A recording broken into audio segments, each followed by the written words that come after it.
What if your return to summer camp turned into a blood-soaked nightmare? Hell of a Summer, 2025, is a slasher comedy directed by Finn Wolfhard and Billy Brike, where a group of teens heads back to their old summer camp, only to find themselves stalked by a mysterious masked killer. With an IMDb rating of 5.4 stars out of 10, it's a twisted blend of laughs, screams, and over-the-top kills. Before we dive into the creepy details, make sure to subscribe to the channel for more spine-tingling recaps. All right, turn down the lights. It's time to meet Hell of a Summer. The movie begins with a couple named John and Kathy who run a summer camp called Camp Pineway. One night, they're sitting by the campfire, enjoying the peaceful evening. Kathy gets up to grab more beers, but when she comes back, she finds John's dead body. Terrified, Kathy runs to the car and tries to escape. As she gets inside, a killer appears and stabs her from behind, killing her. In the next scene, a man named Jason is heading to Camp Pineway, where he works every summer. He's really excited about it, but his mom doesn't support the idea. She thinks he should be doing an internship at a law firm instead of working at a summer camp. As the teens arrive at Camp Pineway, each brings their own personality and quirks to the group. Chris and his stepbrother Bodie are quick to make themselves known. Both are eager to impress the females in the camp. Mike, the loudest of the bunch, thrives on attention and often tells exaggerated stories about himself. His girlfriend, Demi, is a social media influencer. Claire stands out for her kindness, especially toward Jason, and seems more grounded than the others. Shannon, on the other hand, is playful and flirtatious, particularly with Chris. Ezra carries himself like a serious theater actor and tends to look down on Jason, while Ari, who has a severe peanut allergy, can be dramatic. Once gets into an argument with Claire when she eats a granola bar near him. He makes a big scene, saying it could trigger his allergy. Miley claims to be vegan, but secretly struggles to resist meat. Rounding out the group is Noelle, who firmly believes in spirits and the supernatural. Together, they begin their summer at Camp Pineway. In the next scene, Claire is having trouble opening a door, so Jason helps her. Claire asks why he came back to Camp Pineway. Jason says that John and Kathy asked for his help, so he returned. While they talk, Claire mentions that she recently broke up with her boyfriend. In the next scene, Jason goes to John and Kathy's office and finds a note saying they'll be back tomorrow. Later, Jason meets with the teens and tells them he's in charge of Camp Pineway until John and Kathy return. He also collects everyone's phones because it's the camp's rule. Most of the campers are rude to Jason, except for Claire. Later, Jason tells Claire he feels something is off. He finds it strange that John and Kathy aren't at the camp, especially since they personally asked him to come. Jason wonders if they're testing him to see if he can run the camp on his own. At night, Demi is getting ready to go to the campfire, but the masked killer sneaks up and kills her. Later, when Miley is secretly eating a meat burger and the masked killer kills her. After hearing her scream, Mike goes to look for her, but suddenly the killer appears and grabs Mike. The scene ends there. In the next scene, Jason goes to everyone's cabin to tell them about the group activities he planned for tomorrow. Then he heads to Demi's cabin and finds her dead body. Shocked and scared, Jason runs to warn the other teens. She's dead! I went down to Demi's bunk. She's been killed! But the teens don't believe him and think he's just messing around. Jason takes them to Demi's cabin to show them the body, but it's gone. However, one of the teens, Noelle, checks the bed and says the bloodstains are real. Everyone starts screaming and runs in panic. Jason quickly runs to find and warn Claire. They all run to the car, but the tires are slashed.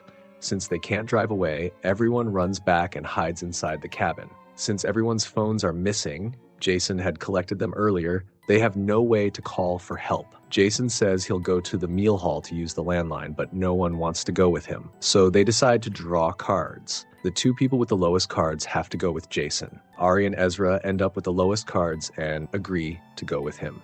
After reaching the mess hall, they find that the landline has been cut. Then they discover Miley's severed head in the fridge. Horrified, the three of them panic and run in different directions. Jason is the only one who makes it back to the cabin. Ari and Ezra don't return. They all wait for Ari and Ezra to come back. After some time, Noelle suggests using a Ouija board to try and get answers. Suddenly, Ezra walks in. Bobby panics and sprays bear spray in Ezra's eyes, burning them. In the next scene, we see that Ari has been captured by the killer. The killer uses peanut butter to kill him, knowing Ari has a severe nut allergy. Ari dies. Later, The killer is... Jason Hoshberg. What? He says it's strange that Jason is older and still comes to the summer camp and claims he might be the one killing people.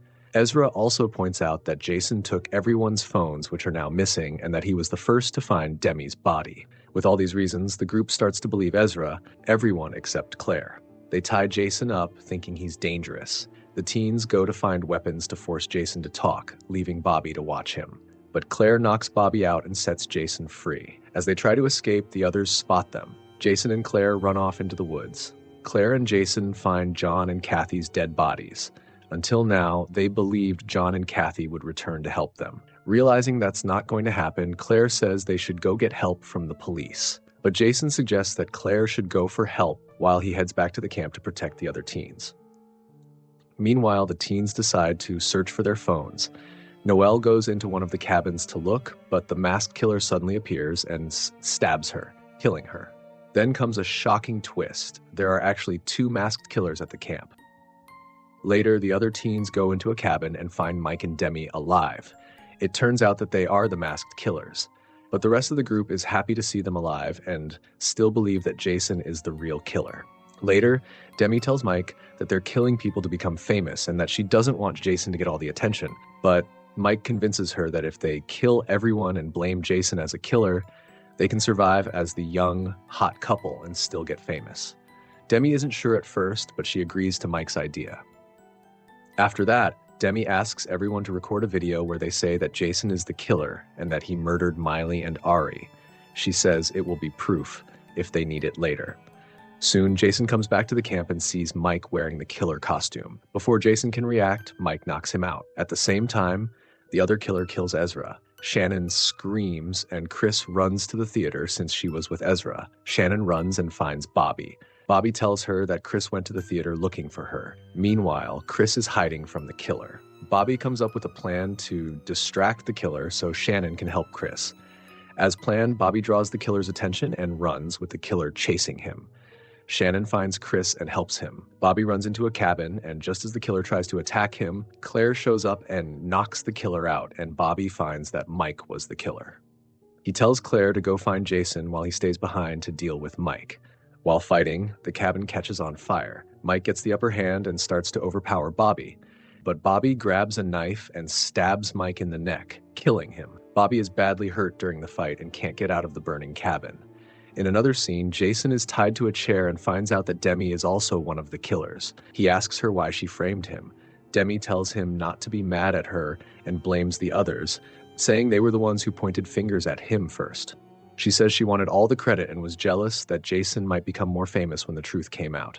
Suddenly, Claire walks in holding a bow and arrow, aiming at Demi, but Demi warns her not to move or cut Jason. Jason gives Claire a signal and she aims carefully and shoots Demi in the eye, killing her. Claire unties Jason and they both run outside. When they see the cabin burning, Claire tells Jason that Bobby is still inside. Jason runs in and manages to save him. In the end, 5 people, Chris, Shannon, Bobby, Jason, and Claire, survive the nightmare. The movie ends with Jason and Claire sharing a kiss. And that's how a fun summer at Camp Pineway turned into a bloody mess of betrayal and 2 wannabe influencers who seriously misunderstood how to go viral. If you enjoyed this twisted ride of teenage drama and murder sprees, don't forget to like, share, and subscribe, and hit the bell for more killer movie recaps. So until next time, maybe skip summer camp this year. Just saying.